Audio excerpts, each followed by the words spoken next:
Hello students, आज हम exercise 5.4 का क्वेश्चन नंबर 9 करेंगे।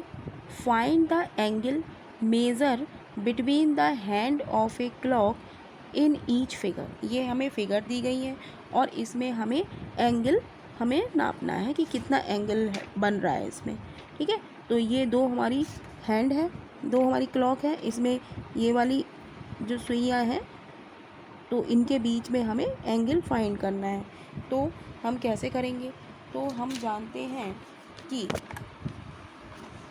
जो हमारी घड़ी होती है उसमें क्या होता है, रिवॉल्यूशन होता है। क्लॉक में क्या होता है, रिवॉल्यूशन होता है। वो कितने डिग्री का होता है? 360 डिग्री का होता है। 360 डिग्री का होता है। और ये घड़ी हमारे कितने भागों में डिवाइडेड रहती है? कितने पार्ट्स हैं इसमें? 12, 1 से लेके 12 तक। तो ये 12 खानों में इसका पूरा रिवॉल्यूशन हो जाता है, यानी कि is equal to 1 part. 1 part इसका हो जाता है, तो हम लिखेंगे 1 part is equal to 360 degree by 12। तो रिवॉल्यूशन इसका 12 पार्ट में डिवाइड हो जाता है।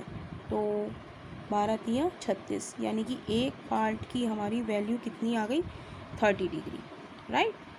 तो अब हम फर्स्ट फिगर को देखेंगे। फर्स्ट फिगर को देखेंगे तो 1 पार्ट 9 से लेके 10, 1 पार्ट 10 से 11, 2 पार्ट 11 से 12, 3 पार्ट। तो 1 पार्ट की इतनी आ गई।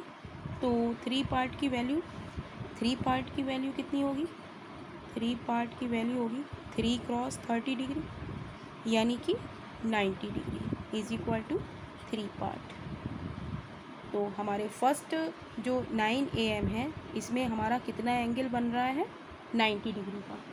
तो 90 डिग्री का इसमें एंगल बन रहा है और इसको हम इसकी सहायता से भी हम इसको नाप सकते हैं। ठीक है, तो हम क्या करेंगे, ऐसे हम वो रखेंगे और बीच में हम इसको ऐसे करके रखेंगे।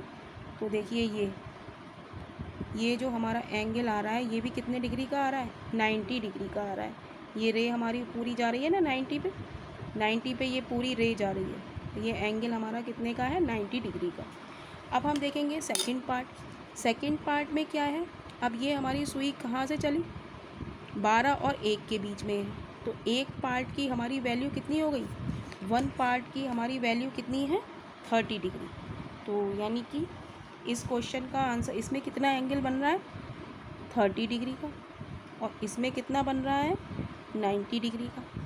ठीक है, इसमें और इसमें एंगल हमारा कितना बन रहा है? 30 डिग्री का। अब इसको हम प्रोट्रैक्टर की सहायता से भी नाप सकते हैं। तो प्रोट्रैक्टर की सहायता से हम इसको नापेंगे। जो इसका जो डी का जो मिड पॉइंट है उसको हम इसके मीटिंग पॉइंट पे रखेंगे और हम ये नापेंगे। तो ये जस्ट हमारा कितना आ रहा है? 30 डिग्री आ रहा है। तो इसकी मेज़र हमारी कितनी हो गई? 30 डिग्री। अब नेक्स्ट पार्ट है हमारा ये कि 6 PM बज रहा है, यानी कि हमारी सुई कहाँ है? 12 से 6 के बीच में है। तो यानी कि हम देखेंगे ये पूरा एंगल हमें बताना है ये कितना है। तो कितने पार्ट है? 1 2 3 4 5 6, 6 पार्ट है। तो 6 पार्ट की हम वैल्यू निकालेंगे।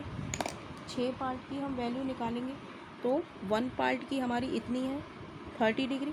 तो 6 पार्ट की वैल्यू कितनी हो जाएगी? 30 क्रॉस 6, यानी कि 6 तियाँ 18 degree is equal to 6 part. तो 6 पार्ट की वैल्यू हमारी कितनी आ गई? 180 डिग्री। 180 डिग्री। तो ये हमारा एंगल क्या हो गया? 180 डिग्री। और स्ट्रेट लाइन में जो एंगल होता है वो कितना डिग्री होता है हमारा? 180 डिग्री होता है। तो इस एंगल की माप हमारी कितनी आ गई? मेज़र कितनी आ गई? 180 डिग्री। तो यही इस क्वेश्चन का आंसर है। नेक्स्ट क्वेश्चन के लिए हम लोग नेक्स्ट वीडियो में मिलेंगे।